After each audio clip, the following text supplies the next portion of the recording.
अम्मा बाद फ़अऊज़ु बिल्लाहि मिनश्शैतानिर्रजीम बिस्मिल्लाहिर्रहमानिर्रहीम अतअमुरूनन्नास बिल्बिर्रि व तंसौना अनफुसकुम व अंतुम ततलूनल किताब अफ़ला तअक़िलून वस्तईनु बिस्सब्रि वस्सलाह व इन्नहा लकबीरतुन इल्ला अलल ख़ाशिईन अल्लज़ीना यज़ुन्नूना अन्नहुम मुलाक़ू रब्बिहिम व अन्नहुम इलैहि राजिऊन। सदक़ल्लाहु मौलाना अज़ीम व बल्लगना रसूलुहुन नबियुल अमीनुल करीम व नहनु अला ज़ालिका लमिनश शाहिदीन व शाकिरीन वल्हम्दुलिल्लाहि रब्बिल आलमीन। आइए सबसे पहले अपने आका व मौला ताजदार मदीना सल्लल्लाहु ताला अलैहि वसल्लम की बारगाह बेकसपनाह में दुरूद शरीफ का नजराना पेश करें। पढ़ें बावाज़ बुलंद अल्लाहुम्मा सल्लि अला सय्यिदिना मुहम्मदिन व अला आलि सय्यिदिना मुहम्मदिन व अस्हाबि सय्यिदिना मुहम्मदिन व बारिक व सल्लिम अलैहिम। हज़रात गिरामी, सबसे पहले मैं असद भाई को मुबारकबाद पेश करता हूँ कि सिर्फ हल्की सी तंबीह करने पर ही उन्होंने इतने बड़े मजमे के सामने अपनी उस बात से तौबा और रुजू किया। और ये बेशक यह तौफीक अल्लाह तबारक व तआला की जानिब से कम ही लोगों को नसीब होती है, वरना तो हमने कई एक को देखा कि बड़े बड़े उलमा के कहने पर भी वो अपनी बातों की तावीलें पेश करने लगते हैं,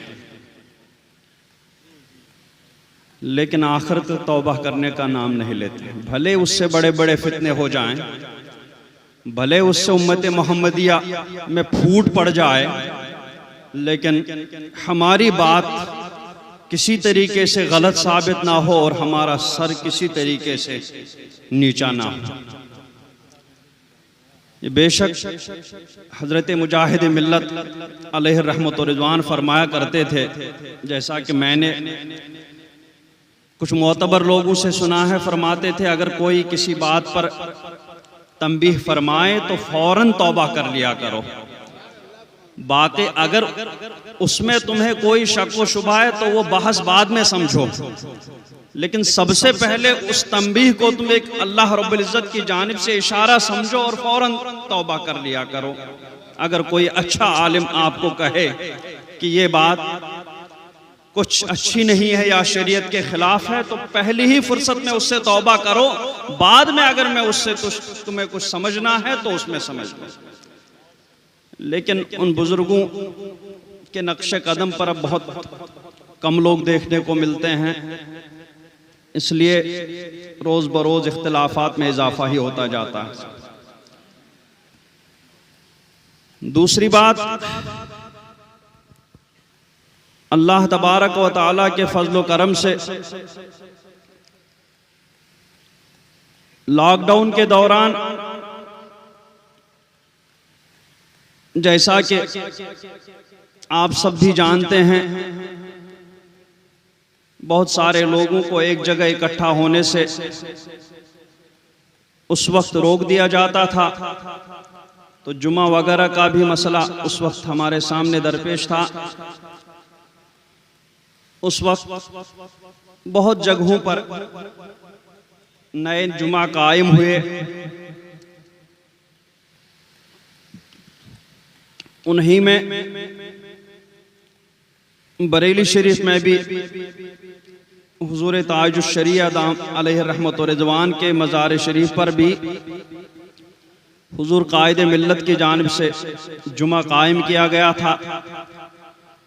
और वहाँ अल्हम्दुलिल्लाह 9, 10, 11, 12 नहीं बल्कि वो पूरी खानकाह भरी रहती थी लोगों से जो जुम्मा की नमाज वहाँ अदा करने आया करते थे।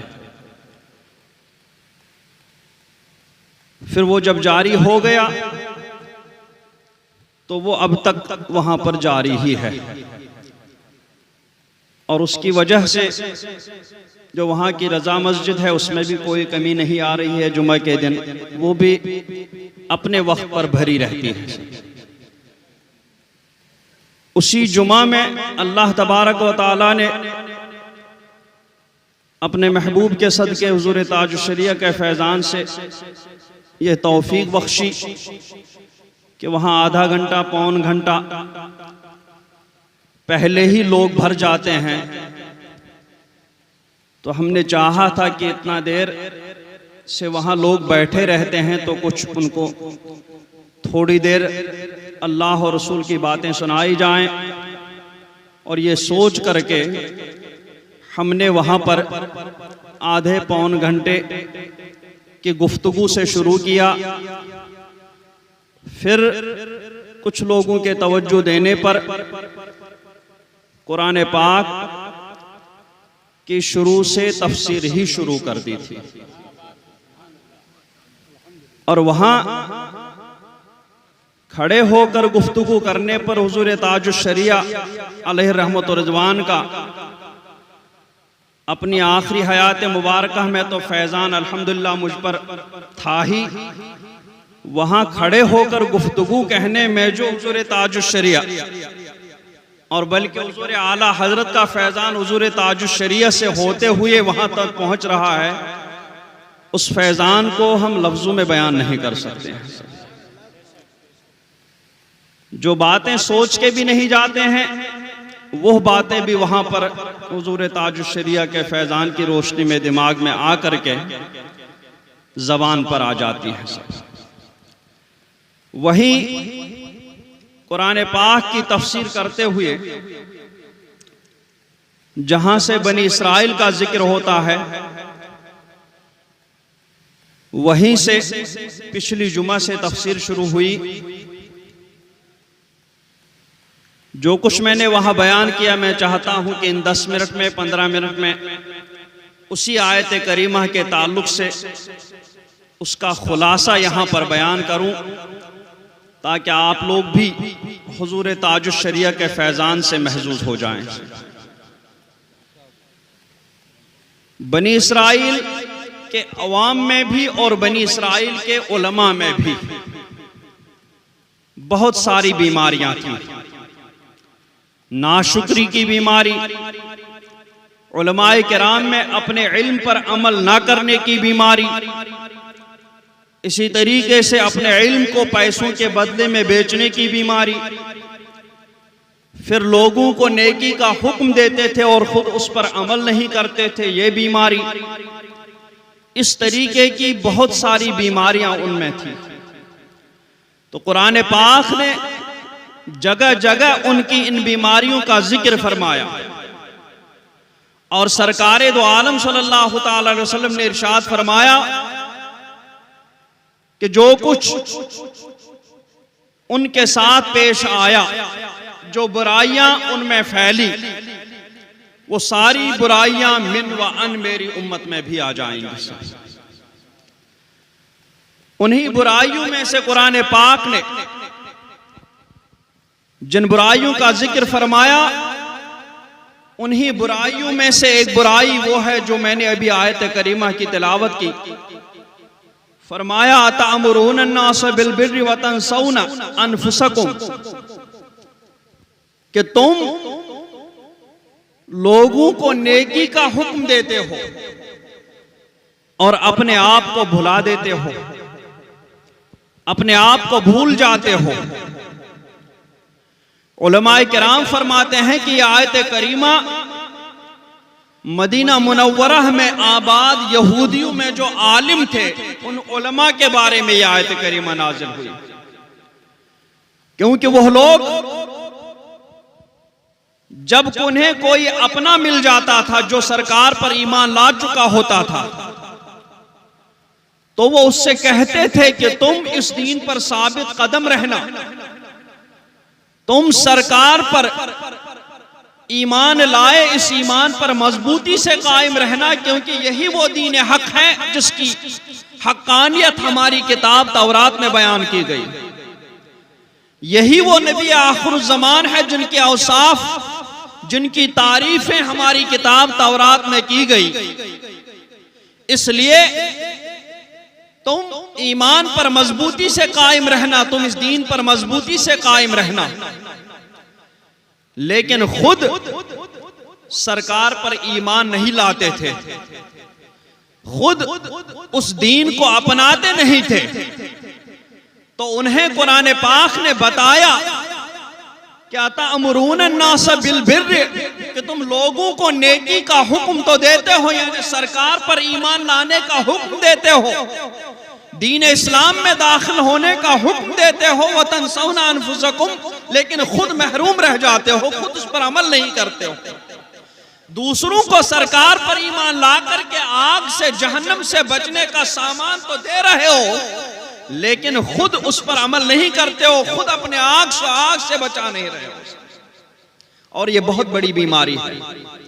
सरकारे दो आलम सल्लल्लाहु ताला अलैहि वसल्लम ने इरशाद फरमाया कि जिस रात मुझे मेराज कराई गई मैंने देखा कुछ लोगों को कि आग की कैंची से उनके होंठ काटे जा रहे थे, उनकी जुबानें काटी जा रही थी। तो मैंने जिब्रील से पूछा, ए जिब्रील, ये कौन लोग हैं जो इस अजाब में मुब्तला है?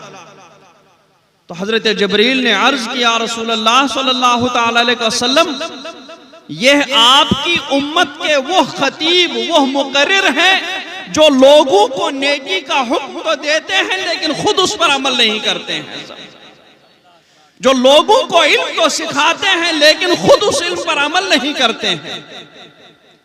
उन लोगों की यही सजा है कि उनकी जुबानें, उनके होंठ आग की कैंची से काटे जा रहे हैं। इसी तरीके से एक और रिवायत में आया है कि कयामत के दिन एक शख्स को जहन्नम में डाल दिया जाएगा, उसकी हालत उस गधे जैसी हुई होगी कि जो गधा चक्की के इर्द गिर्द गोल गोल घूमता है, उसको पता नहीं रहता है कि मेरी मंजिल कहां है। उस शख्स को जब जहन्नम में डाला जाएगा तो जहन्नम में वो भी उस गधे की तरह गोल गोल घूमेगा, चीखेगा, चिल्लाएगा, उसको अंदर बाहर से बेचैनी हो रही होगी। तो जहन्नम के कुछ लोग उसके करीब आ जाएंगे और उसको पहचान लेंगे और पूछेंगे कि अरे तुम यहां कैसे? तुम तो हमें आग से बचने का सामान दे रहे थे, तुम तो हमें वो बातें सिखाते थे जिन पर अमल करके हम आग से बच सकते थे, लेकिन हमने तो अमल नहीं किया, इस वजह से हम आग में रखे हुए हैं। तुम यहां कैसे? तो बोले मैं तुम लोगों का हुक्म तो दे रहा था लेकिन मैं खुद उन अहकाम पर अमल नहीं करता था, इसलिए मेरी हालत हो गई है। तो ऐसे लोगों को कयामत के दिन यह सजा मिलेगी। तो इसलिए यहूदियों को तंबीह की गई और इसको मुकर्रर रखा गया, मतलब हमें भी ये तंबीह की गई, हमें भी ये हुक्म दिया गया कि तुम जब इल्म सीखो तो पहले उस पर खुद भी अमल करो, उसके बाद लोगों को उसका हुक्म दे दो। यहूदियों को कहा गया तामुरून अन्नास बिल बिर्र, कि तुम लोगों को नेकी का हुक्म देते हो, व तंसौना अनफुसकुम, और अपने आप को भूल जाते हो, व अंतुम ततलूनल किताब, हालांकि तुम किताब भी पढ़ते हो, तुम्हें किताब का इल्म भी है। अफला ताकिलून, तो तुम्हें अकल क्यों नहीं है?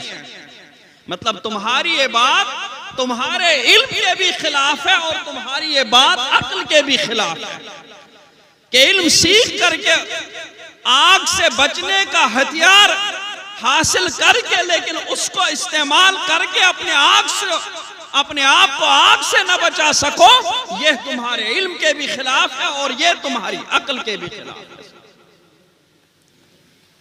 क्योंकि इल्म को अक्ल के जरिए कंट्रोल रखना जरूरी है। कहते हैं कि 10 मन इल्म, 1 मन इल्म के लिए 10 मन अक्ल चाहिए। अगर इल्म के साथ वो अक्ल से काम लेते तो अक्ल सलीम उन्हें उस इल्म पर अमल करने पर मजबूर कर देती, वो उन्हें उस इल्म के खिलाफ नहीं होने देती। क्योंकि अक्ल जो अल्लाह तबारक व तआला ने हमें अता फरमाई तो इसलिए अता फरमाई कि हम अपने आप को नफा पहुंचाने वाली चीजें मुहैया करें और नुकसान पहुंचाने वाली चीजों से हम दूर रखें। तो जिस तरीके से ये अक्ल इस दुनिया में हमें आग से दूर रखती है, उसी तरीके से ये अक्ल हमें अल्लाह ने दी है कि इल्म हासिल करके तुम अपने आप को उस जहन्नम की आग से भी दूर रखो, उस इल्म पर अमल करके। तो अगर अक्ल से काम लेते तो वो अपने इल्म पर जरूर अमल करते, लेकिन उनका इल्म उनकी अक्ल पर गालिब आ गया था, उनकी अक्ल मगलूब हो चुकी थी। और जब आदमी उस मर्तबे तक, उस हद तक पहुंच जाता है कि उसका इल्म उसकी अक्ल पर गालिब आ जाता है, तो फिर वो आदमी हलाक बर्बाद हो जाता है। शैतान से ये बात शुरू हो गई है। शैतान का इल्म भी उसकी अक्ल पर गालिब आ गया, तो उसने अल्लाह तबारक व तआला ही से बहस शुरू कर दी। मेरे पास इतना इल्म है, अगर वो अक्ल से काम लेता तो सोचता कि अल्लाह रब्बुल इज्जत ने हुक्म फरमाया, जैसे इतने उलुल आज़म फरिश्तों ने सजदा किया, अल्लाह रब्बुल इज्जत के हुक्म पर अमल किया, तो उसकी अक्ल उसे समझाती कि तुम भी अमल करके अल्लाह रब्बुल इज्जत के फरमाबरदार बंदे बन जाओ।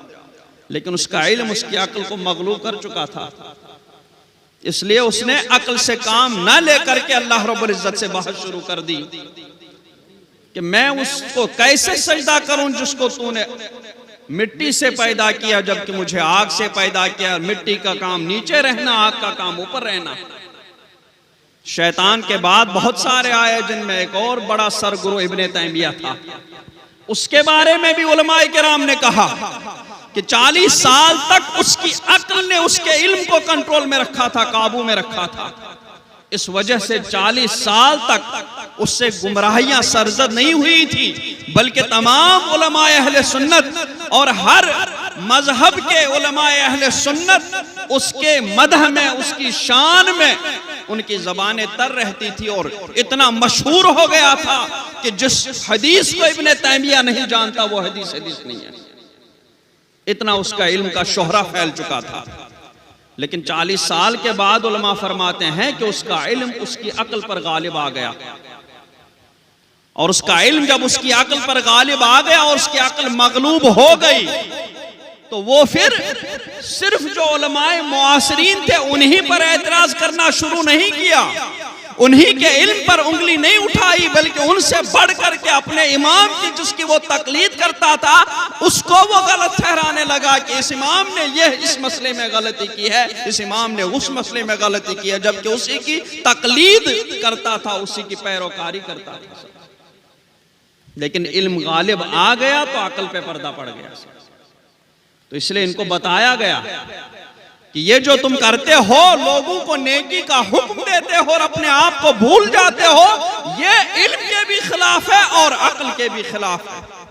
इसलिए अक्ल से काम लो, जिस तरीके से लोगों को नेकी का हुक्म देते हो उसी तरीके से तुम अपने आप भी उस इल्म पर अमल करो।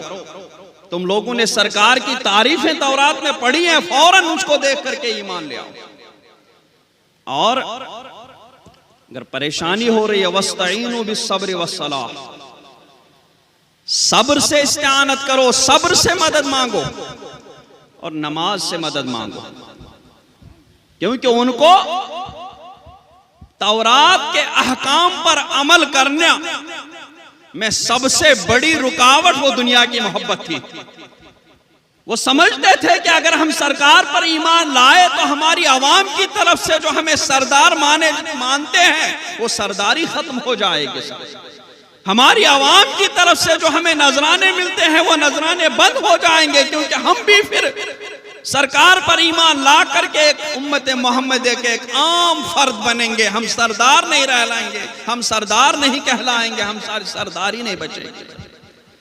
तो उन्हें सरकार पर ईमान लाने में, तौरात के अहकाम पर अमल करने में सबसे बड़ी रुकावट थी वो दुनिया की मोहब्बत थी, वो अपनी सरदारी की मोहब्बत थी, वो उन नजरानों की मोहब्बत थी जो उन्हें दीन पर अमल करने से रोक रही थी। अपने इल्म पर अमल करने से रोक रही। तो उन्हें बताया गया वस्तईनु बिस्सब्रि वस्सलाह कि सब्र से मदद मांगो, नमाज से मदद मांगो। उलमाए किराम की एक तफसीर के मुताबिक सब्र से मुराद रोजा है, और रोजे में ये ताकत है कि वो दुनिया की ख्वाहिशात को, इंसान के अंदर की नफसानी ख्वाहिशात को तोड़ देती है। मतलब वो आदमी को दुनिया की मोहब्बत से दूर कर देती है, आदमी के दिल से वो दुनिया की मोहब्बत निकाल देती है।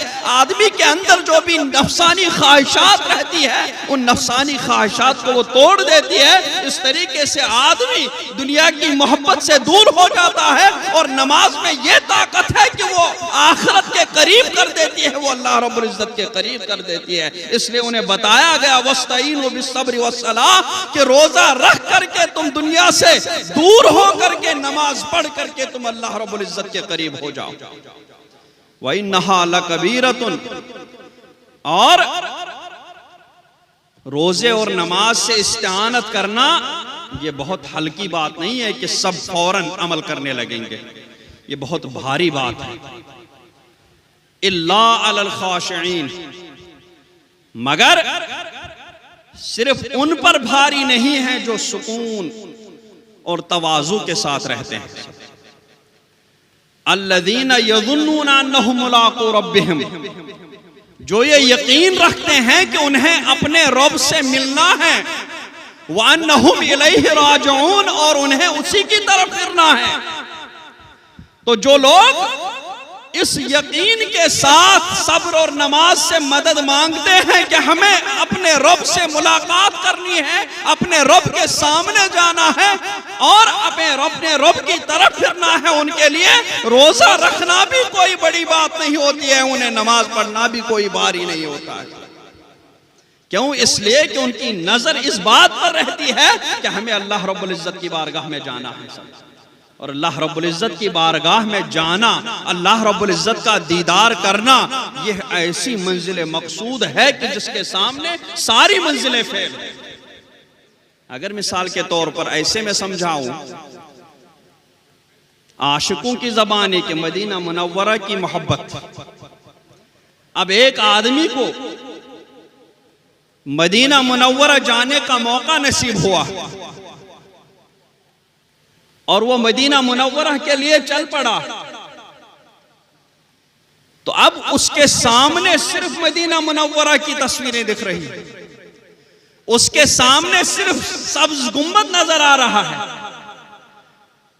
बाकी रास्ते में उसे भूख प्यास ये सब तकलीफें जितनी भी आती हैं उन तरफ वो तवज्जो ही नहीं देता है, क्योंकि उसके दिमाग में, उसके दिल में, उसकी रग रग में सिर्फ यही रहता है कि मुझे सरकार ने बुलाया है, मुझे सब्ज गुंबद की जियारत करनी है। तो जब वो उस मंजिल को सामने नजरों में रखता है तो रास्ते की सारी मशक्कतें उसके लिए आसान हो जाती है, रास्ते की सारी मंजिलें उसके लिए आसान हो जाती हैं।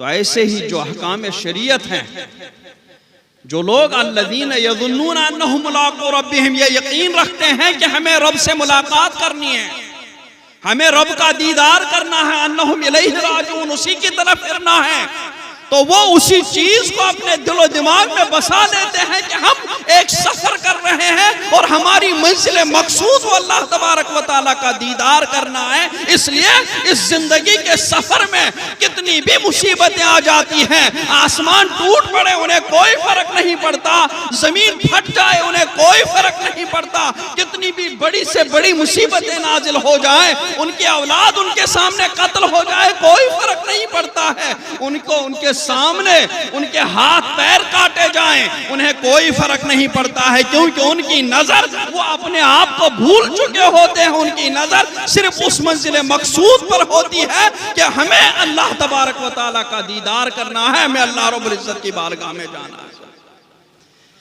इसीलिए कुरान पाक ने ये फरमाया कि जब भी किसी पर कोई मुसीबत आ जाती है, वबश्शिर साबिरीन अल्लज़ीना इज़ा असाबतहुम मुसीबतुन, हर मुसीबत के नाजिल होते वक्त में बताया गया कि पढ़ने के लिए कि जब भी कोई मुसीबत नाजिल हो जाए जिससे तकलीफ हो तो उस वक्त इन्ना लिल्लाहि व इन्ना इलैहि राजिऊन पढ़े।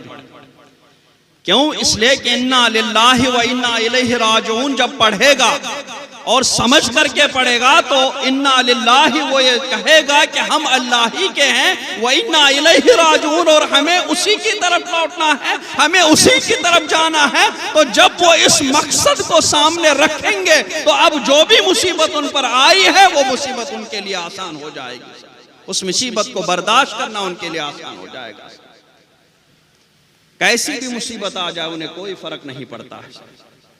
सहाबा किराम रिदवानुल्लाहि ताला अलैहिम अजमईन नमाज में मशगूल हो जाते थे तो दिलो दिमाग ऐसा अल्लाह रब्बुल इज्जत के जलवे देखने में मशगूल होता था कि उनके ऑपरेशन तक, उनके पैर तक काटे गए हैं लेकिन उन्हें महसूस नहीं होता था। उनके दाएं बाएं आग लग जाती थी, उन्हें महसूस नहीं होता था। और नमाज का हुक्म दिया ही गया इसीलिए कि असल नमाज का मकसद ये था कि नमाज तुम्हें इस तरीके से पढ़नी है कि तुम अल्लाह रब्बुल इज्जत को देख रहे हो, और अगर तुमसे ये ना हो सके तो इस तरह पढ़ो कि गोया अल्लाह तबारक व तआला तुम्हें देख रहा है। नमाज में ये तालीम थी कि जितनी देर तक नमाज पढ़ लें उतनी देर तक हम ये तसव्वुर करें, और जब नमाज पूरी करें तो नमाज पूरी करने के बाद भी हम पर उसका असर रहे, यानी नमाज पूरी करने के बाद भी हम यही समझते रहें कि अल्लाह तबारक व तआला हमें देख रहा है। और जिस तरीके से नमाज के दौरान फिर हम दुनिया की किसी चीज की तरफ मुतवज्जा नहीं होते, अपने हमारे दिल में, हमारे दिमाग में जिस तरह उस वक्त अल्लाह रब्बुल इज्जत का जलवा बसा हुआ होता है, तो नमाज में तालीम है कि जिस तरीके से नमाज के अंदर तुम्हें ये हासिल होता है उसी तरीके से नमाज खत्म करने के बाद भी तुम पर उसका असर दिख जाना चाहिए, और बाद में नमाज पढ़ते पढ़ते तुम्हारी हालत ये होनी चाहिए कि तुम्हें अब हर वक्त अल्लाह रब्बुल इज्जत के जलवे को ही सामने रखना है। तुम जो भी काम करोगे, जैसे नमाज में रुकू करते हो तो ये सोच कर रहे हो अल्लाह रब्बुल इज्जत हमें देख रहा है, सजदा कर रहे हो तो ये सोच कर रहे हो कि अल्लाह तबारक व तआला हमें देख रहा है, क़याम कर रहे हैं तो अल्लाह रब्बुल इज्जत हमें देख रहा है।